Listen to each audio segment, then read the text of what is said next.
Good morning, good afternoon and good evening, ladies and gentlemen of YouTube. My name is Gaming Envy and this is Gaming News. When Blizzard World of Warcraft fans asked Blizzard if there's going to be a new patch after 6.2, Blizzard replied, "Don't worry, we've got plenty more stories to be told after this. The team has been working really hard to make sure players aren't kept left waiting for new content. Seeing as patch 5.4 went on for such a long time, they've been trying to balance having a shorter time period between expansions and the patch release cycle during the expansion." Staying on the subject of WoW, have you ever wondered what would WoW look like if it was created today instead of 10 years ago? Well, wonder no more, because YouTuber Daniel Lucho has recreated from scratch Elwynn Forest using the Unreal Engine 4, and as you can see, the results are amazing. In this video he says that it's still the early build and he's working on a number of different elements, including LOD for trees and shadows for the entire scene, reflections, addressing poppins, wood textures and reducing light intensity to help underexposure, whatever that means. Beyond that, he hopes to build the rest of the zone, and in the far future would like to do Duskwood and Westfall. As soon as he's done them, he wants to release them all for VR platforms.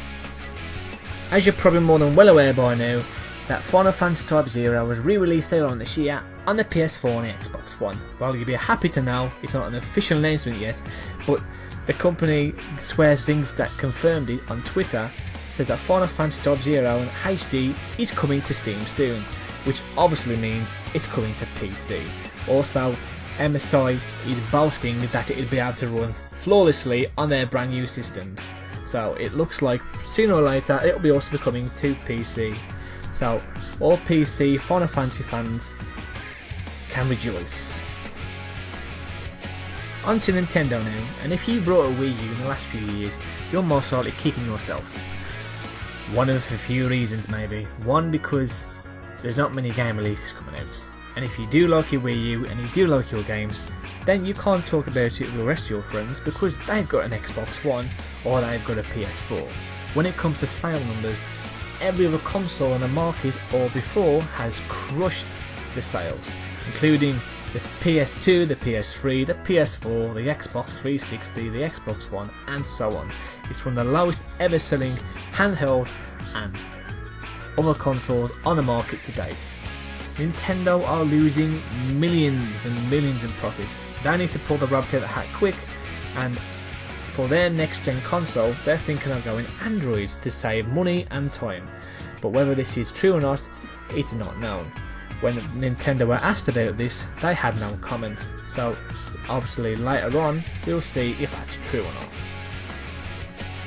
Sticking to Nintendo now, and yet another Hatsune Miku game hits the market on the Nintendo DS. What's so special about this Miku game, you say? There's been plenty more before it, and there'll probably be plenty more after it. Well, the thing that's special about this game, it's the first ever Nintendo 3DS release in Europe and America and the westernized world. Most of the games before it on the DS have only been released in Japan. Hatsune Miku fans in the western world have been crying for one of these games for years, and Nintendo have delivered. So if you want to buy this game now, it will be able to go on Amazon for around about $30.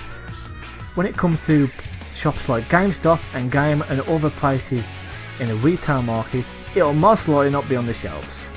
So if you want this game, you need to order it online. Next, if you're a hardcore gamer, a hard PC gamer that is, then look no further than the new Nvidia graphics card, GTX Titan. It's a monster of a graphics card with an incredible 12GB of RAM.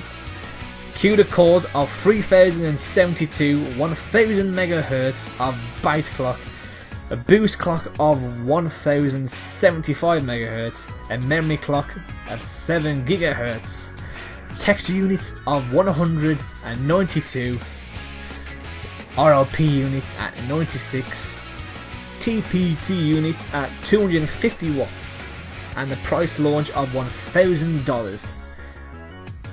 Rest assured, you won't have to buy a new graphics card for many years to come with this monster of a graphics card. Next up, did you like Lego as a kid? Did you like the Lego movie?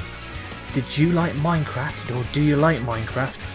Then look no further than TT Games answer to Minecraft, LEGO Worlds. Based off the movie and based off Minecraft obviously, is their take on Minecraft, which will luckily, or hopefully, put Microsoft in their place and give them a bit of competition, with vehicles to make and build and use, including flying vehicles, mounts and so on, quests and much more. This is looking up to be one hell of a game, and it's available now for early access on Steam right now, free to play, free to download, until it officially launches later on this year for $15. Until then, download it and enjoy the beta.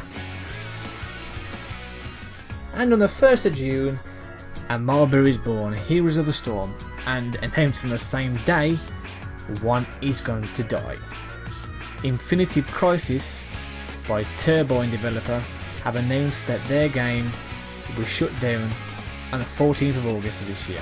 After much deliberation, they regret to announce the official shutdown of their game.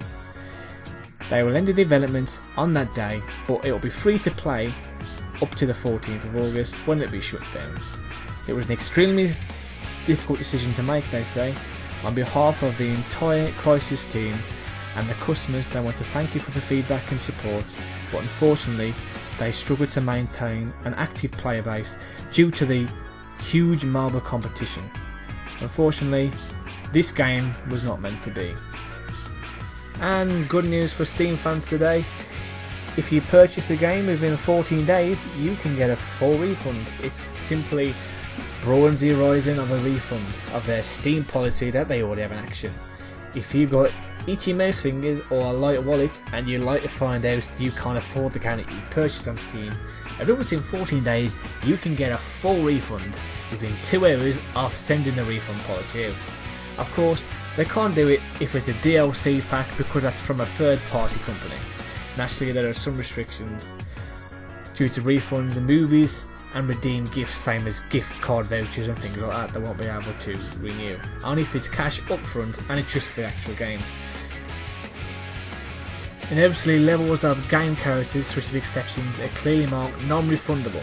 So things like DLC packs, character, weapons, anything like that you purchase in-game, they won't be able to refund, but they can refund the money for the games. So that was gaming news for this week, guys. I hope you enjoyed my first gaming news, and there'll be sure to be more to come. Until then, guys, happy gaming, and I'll see you soon.